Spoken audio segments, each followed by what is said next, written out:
নমস্কার বন্ধুরা, ঐশীস কিচেনে সবাইকে জানাই স্বাগত। আশা করছি আপনারা সবাই ভালো আছেন। আজ আমি দেখাবো কাশ্মীরি চিকেন মশলা। এটা খেতে খুবই অসাধারণ হয়। আপনারা দেখুন আমি রেসিপিটা কিভাবে করি। এখানে নিয়েছি আমি চিকেন, এর মধ্যে দিয়ে দিলাম 1 টিস্পুন লবণ, আর দিয়ে দিলাম হাফ টিস্পুন কাশ্মীরি লঙ্কার গুঁড়ো,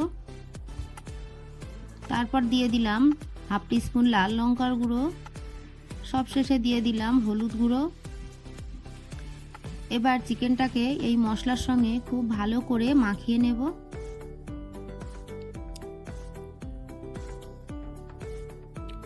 ভালো করে আমি মাখিয়ে নিয়েছি। গ্যাসে কড়া বসিয়ে দিয়েছি, কড়াটা গরম হয়ে গেছে। এর মধ্যে দিয়ে দিলাম সর্ষের তেল।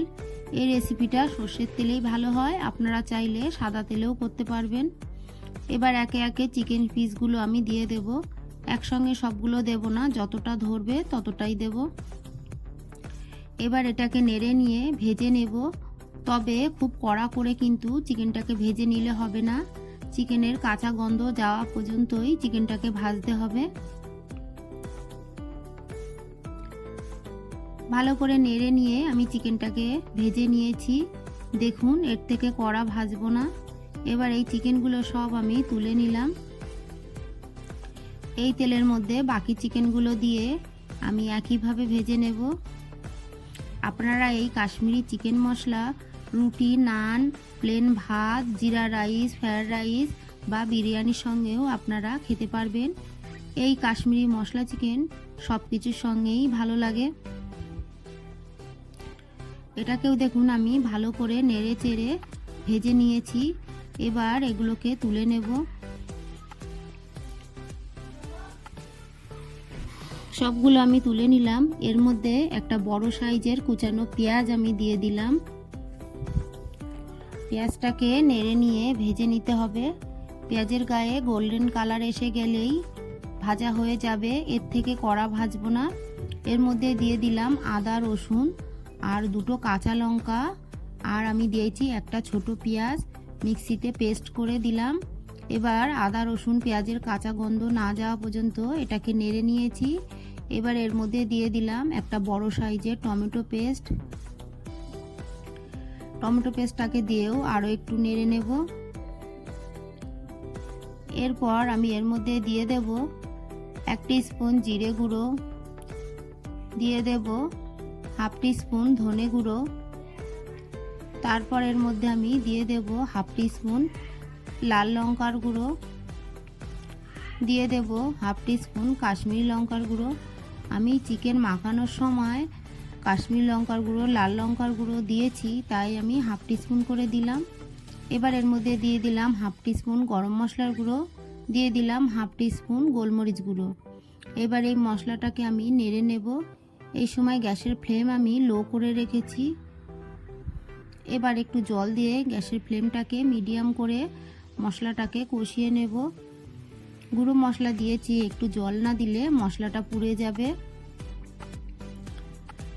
ভালো করে নেড়ে নিয়ে এর মধ্যে আমি দিয়ে দিলাম হলুদ গুঁড়ো। হলুদ গুঁড়োটাকে দিয়ে আরও একটু নাড়ব। সবশেষে এর মধ্যে আমি দিয়ে দেব 1 টিস্পুন লবণ। লবণটা আপনারা বুঝে দেবেন, চিকেন মাখিয়ে রাখার সময় আমি লবণ দিয়েছি। এরপর দেখুন এখানে আছে কাজু বাদাম বাটা, চাল মগজ আর আছে পোস্ত। এই তিনটেকে আমি মিক্সিতে পেস্ট করে নিয়েছি। এখানে আমি 2 টিস্পুন চাল মগজ, 2 টিস্পুন কাজু বাদাম আর 1 টিস্পুন পোস্ত দিয়েছি। মশলাটাকে ভালো করে নেড়ে নিয়ে দেখুন এর মধ্যে দিয়ে দিলাম হাফ টিস্পুন চিনি। চিনিটা দিলে খেতে ভালো লাগে, তবে আপনারা না খেলে দেবেন না। এবার চিকেন পিসগুলো সব দিয়ে আমি কিছুক্ষণ মশলার সঙ্গে কষিয়ে নিয়েছি।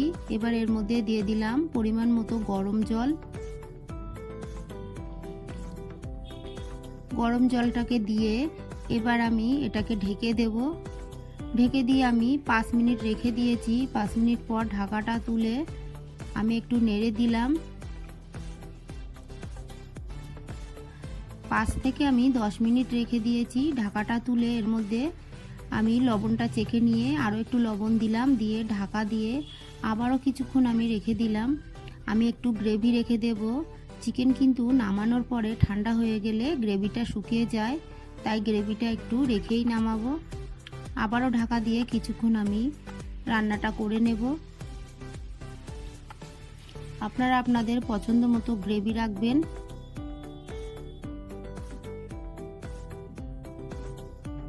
আবারও একটু ঢাকা দিয়ে কিছুক্ষণ রেখে দিতে হবে। দেখুন রান্নাটা আমার হয়ে গেছে। ওপর থেকে আমি ধনেপাতা কুচি দিয়ে একটু মিশিয়ে নিয়েই নামিয়ে দেব। রেসিপিটা ভালো লাগলে আমার চ্যানেলটি সাবস্ক্রাইব করার অনুরোধ থাকলো, আর পাশে থাকা বেল আইকনটি ক্লিক করে দেবেন, তাহলে আমার নতুন নতুন ভিডিওর নোটিফিকেশান আপনাদের কাছে পৌঁছে যাবে। দেখুন কালারটা দেখেই তো বুঝতে পারছেন চিকেনটা কতটা খেতে সুস্বাদু হয়েছে। এইভাবে বাড়িতে বানাবেন আর আমাকে কমেন্ট করে জানাবেন কেমন হয়েছে। একটা লাইক করতে ভুলবেন না। পুরো ভিডিওটা দেখার জন্য সবাইকে জানাই অসংখ্য ধন্যবাদ।